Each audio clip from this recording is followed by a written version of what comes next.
নমস্কার বন্ধুরা, আশা করি আপনারা সকলেই ভালো আছেন। আমরাও অনেক অনেক ভালো আছি এবং অনেক আনন্দের খুশিতে আছি। তো আমার আরেকটা নতুন ভিডিওতে আপনাদের সকলকে অনেক অনেক স্বাগত। তো আজকে আমরা কোথায় যাচ্ছি আপনারা সেটাই দেখতে থাকুন। আর আজকের ভিডিওটা প্রচুর পরিমাণে গুরুত্বপূর্ণ, তাই আপনারা কেউ ক্লিপস না করে পুরো ভিডিওটা দেখতে থাকুন। তো আপনারা হয়তো অনেকে কম বেশি দেখে থাকবেন যে আমি হচ্ছে দিদি নাম্বার ওয়ানে অডিশন দিয়েছিলাম। তো আমাদের গ্রামে হচ্ছে দিদি নাম্বার ওয়ানে অডিশন হয়েছিল, সেখান থেকে আমি অডিশন দিয়ে সিলেকশন হয়েছি। তার জন্য আমাকে কলকাতায় সেকেন্ড অডিশনের জন্য ডেকেছে। তো হচ্ছে কেন গুরুত্বপূর্ণ বললাম হচ্ছে ভিডিওটা, সেটা হচ্ছে একটা কারণ আছে। কারণ কি, অনেকে ভয় পায় যে হচ্ছে দিদি নাম্বার ওয়ানে অডিশন দিতে গেলে হয়তো অনেক কিছু কোশ্চেন জিজ্ঞাসা করবে, তার মধ্যে অনেক কিছু বলতে হবে, কিন্তু না, এখানে কোনো কিছুই নয়, সেরকম কোনো ব্যাপার নেই।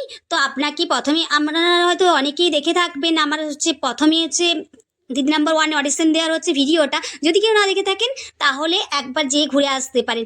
তো যাই হোক, যেটা হচ্ছে মূল গুরুত্বপূর্ণ কথা সেটা হচ্ছে প্রথমে আপনি অডিশন দিতে গেলে আপনাকে একটা ফর্ম দেবে। ফর্মে লেখা থাকবে, প্রথমেই লেখা থাকবে আপনার জেলার নাম, তারপরে লেখা থাকবে আপনার নাম, তারপরে আপনার বাড়িতে কে কে আছে, আপনার বয়স কত, তারপরে হচ্ছে আপনি নিজেকে দিদি নাম্বার ওয়ান মনে করেন কেন। তো আপনাকে কোনো মানে যেগুলো ফর্মে দেওয়া থাকবে সেই ফর্মটা পুরো হচ্ছে ফিল আপ করে আপনাকে অডিশন রুমে ডাকা হবে। তো সেই জায়গাতে আপনি মানে যে যা যা লিখেছেন, নিজেকে দিদি নাম্বার ওয়ান কেন মনে করেন, কিসের জন্য মনে করেন, আর আপনি নিজে কি করেন, বা হচ্ছে মানে নিজেকে দিদি নাম্বার ওয়ান কেন মনে করেন মানে তো কি করেন সেটা মানে সেই সম্বন্ধে জিজ্ঞাসা করবে। তো হচ্ছে এখানে কোনো কান্নাকাটির ব্যাপার বিষয় নেই যে মুখ শুকনো করে কিছু বলতে হবে, এরকম কোনো ব্যাপার নেই। তো এখানে হচ্ছে আপনাকে যে মানে ওইখান থেকে যে ফর্মটা ফিল আপ করেছেন সেখান থেকেই কোশ্চেন জিজ্ঞাসা করবে, সেই কোশ্চেন থেকেই আপনাকে সমস্ত উত্তর দিতে হবে। তো সেখান থেকে আপনি যদি সিলেকশন হয়ে যান তাহলে ঠিক আছে, দ্বিতীয় মানে সেকেন্ড অডিশনের জন্য আপনাকে আবার ডাকা হবে।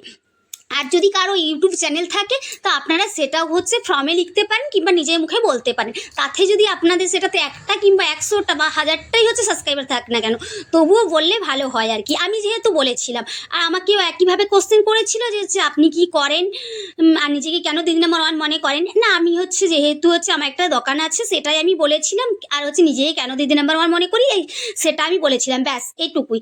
এর বাইরে যে কিছু কান্নাকাটি করতে হবে বা কোনো হচ্ছে হেনিয়ে পিনিয়ে কথা বলতে হবে সেরকম কিছু নয়।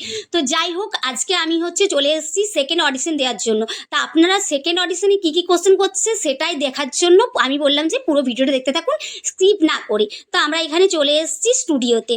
তো স্টুডিওতে এসে আমাদেরকে, তো আমি তো প্রথমে হচ্ছে ওখানে ওটা মানে ফার্স্ট অডিশনে দিয়েছিলাম আমাদের গ্রামে, যেহেতু গ্রামটা আমাদের চেনা জানা, তো হচ্ছে তখন কিছু ভয় সেরকম লাগেনি। কিন্তু যেহেতু এটা বাইরে অচেনা জায়গা, সেজন্য মনের মধ্যে একটুখানি আমারও ভয় ছিল। তো যাই হোক, আমি যে ভিতরে ঢুকে যাচ্ছি, তো ঢোকার পরে দেখলাম যে হচ্ছে এখানে অডিশন রুমে অনেক দিদিরা হচ্ছে দাঁড়িয়ে আছে, কিন্তু আমাকে বারবার বারণ করছে যে এখানে ভিডিও করো না, ভিডিও করলে হয়তো তোমার অডিশনটাই হচ্ছে মানে ক্যান্সেল হয়ে যাবে। তো সেই জন্যই আমি হচ্ছে ওখানে ভিডিও করতে পারলাম না।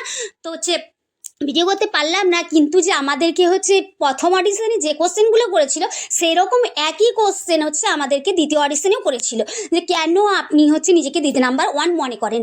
তো আমি নিজে যেমন হচ্ছে বলেছি বাড়ির সমস্ত কাজ সেরে নিজে দোকান সামলায়, ছেলেকে সামলায়, মানে আরও হচ্ছে যাবতীয় কিছু কাজকর্ম করেছে, এই ইউটিউব চ্যানেলে হচ্ছে ভিডিও ছাড়ি, এরকম বলেছি। এরপরে হচ্ছে জানি না আমাকে সেকেন্ড অডিশনে মানে আমাকে দিদি নাম্বার ওয়ান খেলার জন্য ডাকবে নাকি আমি সেটাও জানি না।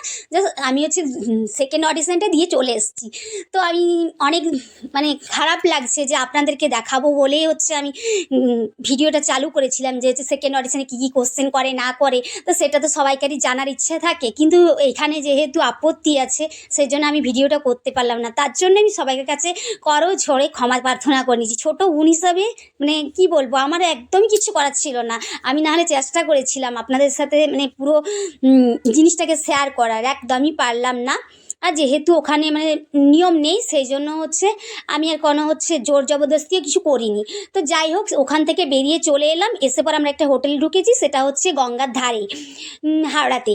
তো এখানে আমরা খাওয়ার অর্ডার দিয়ে এখানে দাঁড়িয়ে আছি। তো হচ্ছে দেখতেই পাচ্ছেন প্রচণ্ড পরিমাণে ভিড়। তো যাই হোক, কিছুক্ষণ পরে খাবার দাবার চলে এলো। আর যেহেতু আমি বাইরের খাবার মানে সারাদিন হায়রান হয়ে ক্লান্ত হয়ে তারপরে মাথার মধ্যে একটা টেনশন নিয়ে ঘুরে বলছিলাম, সেই জন্য আমার খাওয়ার ইচ্ছা একদমই ছিল না। সেই জন্য 2 থালি খাবার হচ্ছে অর্ডার করেছিলাম, 1 থালি হচ্ছে ছেলের জন্য আর 1 থালি হচ্ছে আপনাদের দাদা ভাইয়ের জন্য। তো এখানে আপনাদের দাদা ভাই নিয়ে নিয়েছে হচ্ছে চারাপোনার ভাত, আর ছেলে নিয়েছে চিকেন আর হচ্ছে ভাত। তো যাই হোক, ওরা খাওয়া দাওয়া করে চলে এলো, তারপরে আমি আবার হচ্ছে আমরা সবাই চলে এলাম, মানে বাড়ি ফিরতে হবে, রাত হয়ে গেছে। তো স্টেশনে বসে আছি, এখনও পর্যন্ত ট্রেনের কোনো দেখা সাক্ষাৎ নেই, কখন ট্রেন আসে দেখা যাক। তো যাই হোক, মানে আমি দেখাতে পারলাম না। আমার ভিডিওটা আমি এখানেই শেষ করছি। ততক্ষণ যেন আপনারা সবাই ভালো থাকুন, সুস্থ থাকুন, নিজেদের পরিবারের খেয়াল রাখুন। Tata, bye bye.